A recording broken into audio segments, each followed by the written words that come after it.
Faisons les comptes. L'extrême droite participe à des gouvernements en Autriche, en Italie, en Grèce, en Bulgarie et bientôt en Slovénie. Elle a été associée au pouvoir en Finlande et en Slovaquie et fait partie de la majorité au Danemark. En France, en Allemagne, en Hongrie ou aux Pays-Bas, elle fait des scores à 2 chiffres.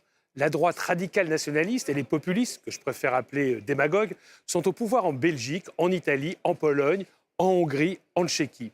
Enfin, et c'est le plus grave, les partis classiques de gouvernement, conservateurs, sociodémocrates et libéraux, ont fait leur une partie des idées de l'extrême droite, notamment en matière d'immigration.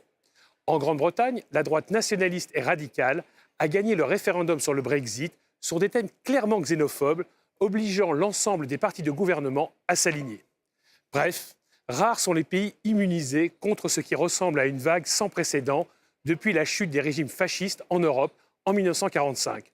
On peut en réalité n'en citer que 2, l'Espagne et le Portugal, les 2 derniers États européens à être sortis d'une dictature fasciste au milieu des années 70, ce qui explique sans doute beaucoup de choses.